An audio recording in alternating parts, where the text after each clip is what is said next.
everybody, and welcome to the Freddy the Rabbit and Phil show. We have here with us today the finest secular, that is, i.e., non-religious symbol of life, love, rebirth, and joie de vivre, Freddy the Rabbit.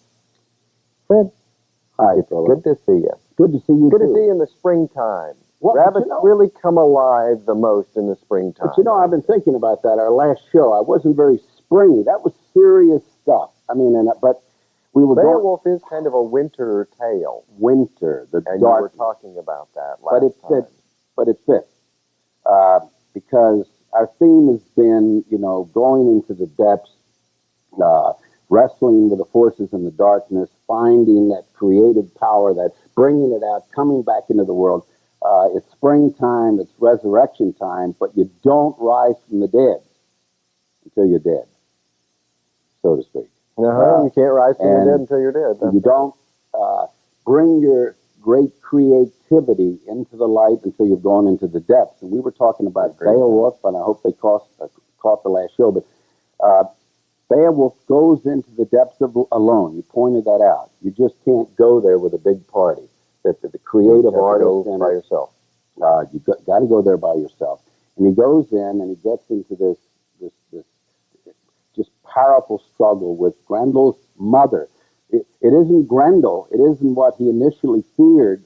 It is the mother. That's right. Grendel was the monster that terrified Heorot Hall, killed all these warriors, but Beowulf easily defeated him. Let's be clear on exactly how Beowulf defeated him. Got into his body and in some sense realized he was dead. There's a spiritual message in that. When you realize you're dead, you're not dead anymore. I mean, when you're aware that you're dead, you're not dead anymore. That's right. What was it, Ouspensky? I can't quite remember the source, but said that, we all are like machines. We get so mechanical and programmed, but once you realize you're a machine, you're not a machine anymore. You're not a machine anymore. And we're asleep. We're asleep. But once you know you're asleep, you have started to awaken. And when this person could hear his voice and barely hear his voice, and when he realized that all of his life he had gotten the message, and now he had the message inside. Shh, pretend you're not in the world. Don't be here. When he faced that, there was some kind of stirring that started, because somewhere in him was that singer. That's right. I wish. I don't quite have the energy today that we've had in the past, but my heart's still there. And I wish somehow we could take this and get it out there, and everyone walking up and down the street, wherever they are, would one day get that sense of, wait a minute, there's a song in me, my song. I'm a singer. And we'd walk out into our community one day, you and I'd be walking down the street, and we'd hear this chorus of human beings. And even when we heard that discordant or voice that went, la, la, la, we'd go, hey. That's right. I like that too, Philip. Well, you know what I like too about this, the person who was trying not to be there and was trying to be silent. Right. You were talking about people's laughter and how it can be right up here. And I catch myself. The whole idea is you have to laugh with your entire being. There's not a single truly religious or spiritual person I've ever known that doesn't have a tremendous laugh.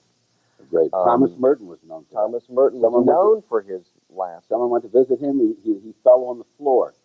Here's this famous monk, and a person went to visit him and shared some kind of story or joke that Thomas Merton fell down on the floor. Right. It was rolling. The first person that ever influenced me religiously was Father Ed Coleman in an Episcopal church in College Park, Georgia. And my first memory of him when I was 9 years old was him standing at the pulpit and laughing. He just laughed. He just walked up to the pulpit, and the first thing he did was laugh from like his gut, out, and then told this wonderful story. But Dalai Lama is quite renowned for his I love him. I just don't think there's a spiritual, genuinely religious human being on the planet that doesn't have a tremendous sense of humor. Alan Watts, medical guru, he writes about it, and asked him to please tell me what is the best form of meditation. And I won't get the story totally right, but Swami or Lama said, well, you need to stand like this and take your hands and put them on your hips. And then he went, whoa!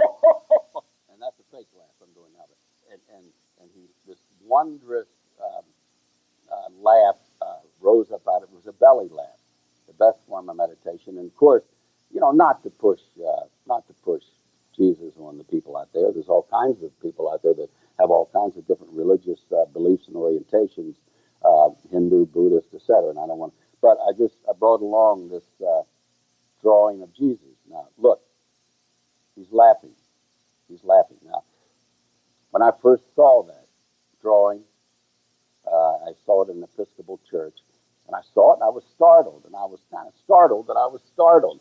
I realized I had a pretty rigid notion myself, and I didn't like that in me, because I thought, in all my life, I'm in my 50s, that was the first time I'd ever seen in my life a portrait of Jesus laughing. And what I want to believe today is that he's not only laughing, he could be singing. He could be singing too. You know, we discover in modern science that laughing, the physical act of laughing, actually releases uh, serotonin and some other chemicals into your body, which are health giving. Ultimately, it'll probably be seen that the cure for cancer is laughing. Yes. Thanks very much for joining us today with Freddy the Rabbit, one of the best laughers we've got around. I got to work on that. We can't work on laughter. You have to open up. That's right. It's like trying hard to relax.